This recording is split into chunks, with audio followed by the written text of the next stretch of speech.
My name is Prakriti and our paper is about machine learning approach to predicting attrition among employees at work. Now I'm going to explain the introduction and literature review precisely.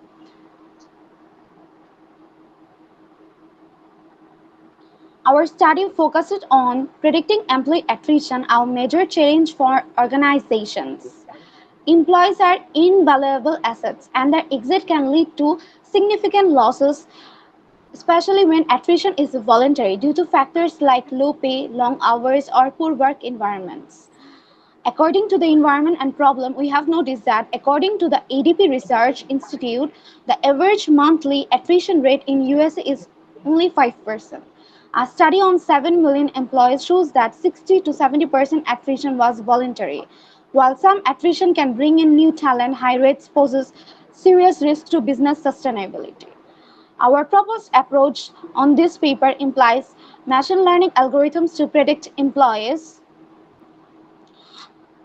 attrition using the IBM HR Analytics dataset. The dataset includes variables like income, satisfaction, work, environment, and demographics. The related works shows that several researchers have tackled this problem using various ML models. Decision trees, random forests achieved up to 86% accuracy. Using k-nearest neighbors with addition over sampling reached in an F1 score of 0.93. Gradient boosting trees with feature selection achieved 89.15% accuracy. And the conclusion says that on this work highlights that ML can help HR departments make informed decisions, reducing attrition risk. The best results far shows that promising accuracy but future work can improve real-time prediction and adapts to changing workforce dynamics. Thank you. Assalamu alaikum. I'm Shokut Usman. I explain about methodology.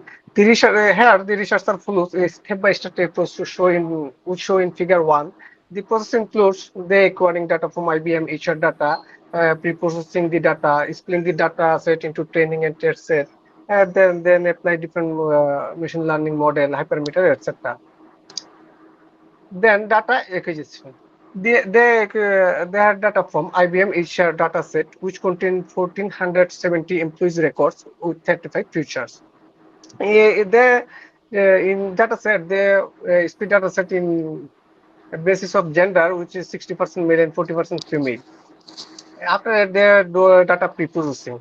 In data pre-processing, they apply different method like they apply data encoding.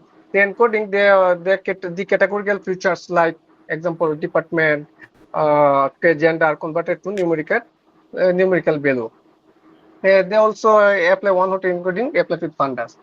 Then they apply feature selection. They drop some feature related to the importance of the data set, like use variance to drop feature with no variability like employee count, over 18, standard house, etc. etc. drop. In total data set, it was 35 features they dropped, and finally they selected 29 features for their model training. Then they use future scaling, means they use min max normalization to rescale the values between 0 and 1. They score the futures, scale the futures to their total scale, total 12 futures they scaled, which is shown in table 2. Train and test. Then they split the data set into two parts. One is train data set and one is testing data set. In training data set, they use 80% of data and data point, and in the test data set, they use 20% data. Uh, to, uh, to training the model, they use the 80% data. In testing model means for the real world measures, they use 20% data. Thank you. Next, Mahin will explain further. My name is Mohammed Mehdi Mahin and I will be explaining the machine learning classifier part. First, we are going to start with the 0R classifier. 0R classifier predicts the output based on the majority class and it is mostly used as a benchmarking classifier and nothing else. It is very simple and it is used as a benchmarking classifier. Next, we are going to talk about the decision tree classifier. Decision tree classifier was used with a max step of 2 This was mainly used to avoid overfitting. If more was used other than 2, then the model would have overfitted. So to avoid that, a depth of 2 was used. And for information gain in the machine in the decision tree classifier, Genie was used. As you can see from the slide or paper, this is the formula, and how it was used. It is explained over here. Okay, next. Next is the k nearest neighbor classifier, and the authors used k equals to 9 as they found it to be the best fit. Next up, we are going to talk about support vector machine. Support vector machine was used along with the grid search to produce a total of 600 decision trees. So these were mainly used. Each tree was used basically to train the model. Like a total of 600 trees was used to train the model, suggested by grid search cross validation during hyperparameter optimization. Lastly, we are going to talk about voting classifier. Voting classifier was used with soft voting, which selects the highest class probability averaged by each classifier and returns the final prediction. So let's say, um, let's say, basically this is the approach, but let's say the decision tree, over there we had a 1, the probability of 1 as 0.85 and 0 as 0.15. In the KNN part, it was 0.175 and 0.25. In SVM, it was 1, it was 0.2, and the other one was 0.8.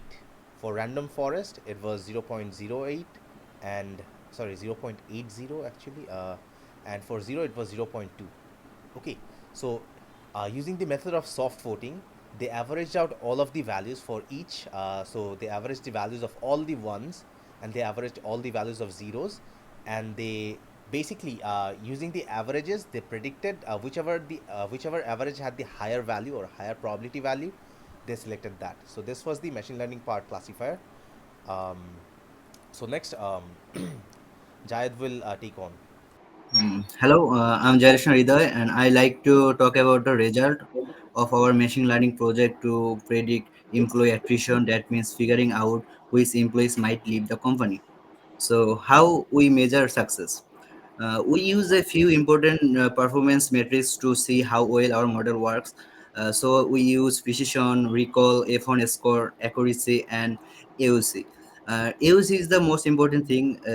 This tells us how good the model is overall, especially in tricky situation. So result before tuning the model. At first, we tested the model with their default setting. These are called before hyperparameter optimization results. Some models already work pretty well. For example, SVM and voting classifier both had a strong score with a AUC of 0.88. And KNN decision trees were decent but not the best. We showed this result in table 3 and the left graph of table 4. Then we tune the model to try and improve their performance. This is called hyperparameter optimization. So after tuning, the bloating classifier got even better with an AUC of 0.89. SBM and random forest also improved, both reaching 0.87 AUC, and most models saw improvement in F1 score and accuracy too. So in the voting classifier was the best overall. It combined the strengths of several model and gave the most reliable prediction. This means machine learning can really help companies understand and reduce employee attrition. So next, I'm also telling the conclusion of this paper. So as we know, the high employee attrition is a serious problem for any organization. When we experience employees leave, it can be costly and time consuming to replace them. Not to mention the loss of talent and training investments. That's why it's so important for companies to avail the predict attrition and act early.